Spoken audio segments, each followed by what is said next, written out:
In any sport, an athlete's #1 goal is to make the Hall of Fame. What's up, guys? It's Colin from Next Man Up, and today I want to break down the top 5 NBA Hall of Fame snubs, and man, there are some bad ones. The Basketball Hall of Fame can be confusing at times, and there's some very notable names in NBA history who have seemed to be left behind. If you ask me, every guy on this list should be in the Hall, and for some of them, it's really a no-brainer. But first, I do think it's important to recognize the requirements that must be fulfilled for players to even make the Hall of Fame. As many of you probably know, players need to be retired for 4 complete seasons before being eligible for the Hall of Fame.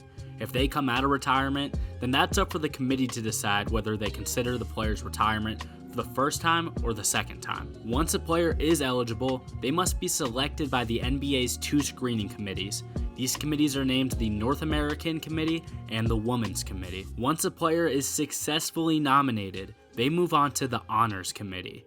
This committee is made up of other Hall of Famers, media, and experts. These are the people who make the final vote and decide who will or who won't make the Hall of Fame. There are 24 members who cast a vote, and a player must get the nod from at least 18 if they want to make it to the Hall of Fame. With all that out the way, all of it being said, it's a very selective process which is meant to only allow the best of the best. But I still think it's fair to say that the guys I have on this list should easily be in. One last disclaimer, I'm going to avoid guys who have retired too recently to be included. So although guys like Vince Carter and Joakim Noah aren't in quite yet, I won't bring them up.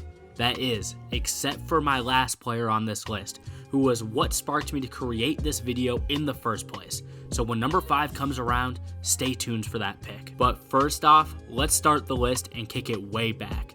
Let's start with the Supersonics legend, Shawn Kemp. Shawn Kemp's name stands out as being one of the greatest players to never be inducted in the Hall of Fame, considering he's one of the only well-known 90s stars who hasn't been included. It's a shame. In Kemp's prime, he was a 20-point-per-game scorer, pulling in 11 rebounds a night, and was acclaimed for his athletic ability. To this day, he's still known as one of the highest flyers in NBA history. But does his resume match up with some of the greats in the Hall already? Let's check it out. Kemp was a 6-time NBA All-Star and a 3-time All-NBA player, but he never won a ring. He was always one of the best players on the 90s Supersonics teams who competed for championships every year, but he just always seemed to come up short. I know a lot of our viewers never got to see Shawn Kemp play, especially not in his prime, and this includes me. But when it comes to resume and accolades, I think a fair modern-day comparison would be none other than DeMar DeRozan. Although DeRozan offers more as a shooter and a little bit less as a slasher, both players have 6 All-Stars and 3 All-NBA appearances with no individual awards or rings that push them over the hump. So I say the resumes match up pretty well. I'm not sure about you guys specifically, but I would go out on a limb and say DeRozan is widely considered to make the Hall of Fame when he hangs it up. There are arguments that Kemp has been left out of the Hall due to his off-the-court issues, considering his drug abuse problems and public relationship issues. But when you compare him to some of his peers, such as Grant Hill or Chris Webber, who have both already made the Hall of Fame, it definitely allows some questions about Kemp's resume. But if we're talking strictly basketball, Shawn Kemp is long overdue for the Hall of Fame. He might be the biggest Hall of Fame snub ever. Now, if you don't think Shawn Kemp is the biggest Hall of Fame snub ever, you probably think it's this guy. In number 2, it's none other than the electric point guard, Penny Hardaway. Penny Hardaway is a very interesting case, because for a 4-year stretch, he was legitimately one of the best players in the entire world, and this stretch began when he was only 23 years old. Penny Hardaway was an absolute stud, and if it weren't for bad knees, he would have been a first ballot guy. I can promise you that. Unfortunately, he struggled with said knee injuries throughout most of his career, holding him back from ever making his way back into the All-Star game after he had 4 straight appearances. He ended his career with those 4 All-Stars under his belt, as well as 3 All-NBA teams. The argument for Penny usually goes back to a different point guard who was elected into the Hall quite recently, this being Mo Cheeks. Hardaway was undoubtedly a better player than Cheeks, both with 4 All-Stars, but Cheeks never made an All-NBA team. With that being said, Mo Cheeks picked up a ring, and he played 15 years in the NBA, which ultimately must have given him the edge in voters' eyes. Depending on what these voters want, Hardaway could have been considered a Hall of Famer. They've shown that they give players the nod even if they have shorter careers, as long as they made an impact on the game in a big way. Look at Yao Ming. But Penny just isn't getting that same luxury, and I find it completely unfair. I would argue that Penny has the accolades to be in, but with his career cut, it seems like he's been left out purposely. If you ask me, he definitely should get the nod, but what do you guys think about Penny Hardaway's chances? Let me know, there's still time for him. Now, in the 3 spot, I have to roll with the bad boy himself, Bill Laimbeer. If you don't know Laimbeer, he held down the starting center spot for the legendary 80s Pistons teams that battled Michael Jordan out in the East all 80s. Laimbeer's success isn't only due to his team. Individually, he was a monster in the paint. In his prime, Laimbeer averaged around 17 points and at one point led the league in rebounding. Laimbeer's accolades match up with the all-time greats, as he has 4 All-Stars and 2 rings to go along with his monster stats. Bill Laimbeer played 15 seasons, 13 in Detroit, and was widely regarded as one of the best big men in basketball throughout the entire 1980s. If you guys wanted a modern day comparison, let's think Boogie Cousins. Now, Laimbeer wasn't as dominating as Prime Boogie on offense, not even close, but Laimbeer also has the rings and the longevity to make up for that fact, something that usually gets favorable responses from Hall of Fame voters. When people talk about the Hall of Fame, they love to use the expression, if you can't tell the story of the game without them, then they definitely deserve to be in. And to me, Laimbeer was an essential player in the 80s and one of Michael Jordan's biggest foes. He is essential to the game. Laimbeer deserves his flowers, and he should be a member of the Hall of Fame by now, and to be honest, he should have been a long time ago. Now, we're already into the 4th spot on my list, and this one shook the pot somewhat recently. This one, guys, could possibly be the biggest head scratcher in NBA history. In the 4th spot, Chauncey Billups is not in the Hall of Fame. I don't understand it.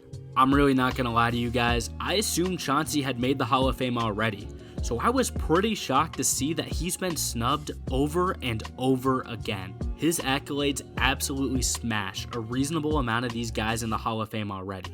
He has 5 All-Stars, 3 All-NBA selections, a couple of All-Defense selections, a championship ring, and a Finals MVP.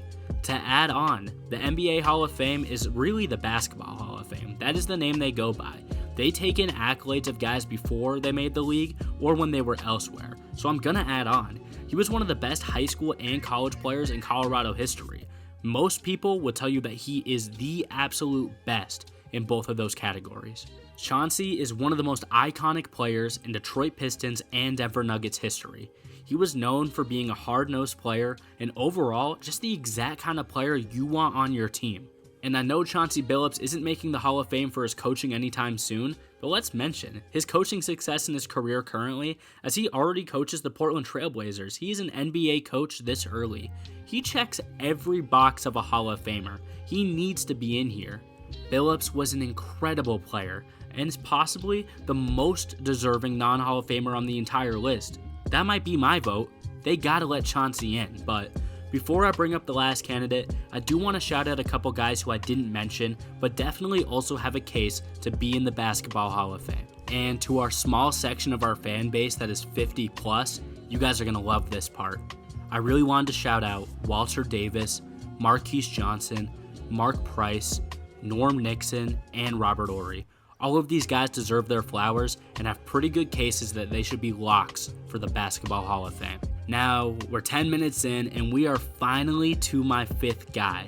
I have been alluding to him all video, and he's been in the talk for the Hall of Fame recently, but he only retired this summer. So although this guy won't be eligible until 2027, I think now is the time for me to make the debate that Andre Iguodala is a Hall of Fame level player.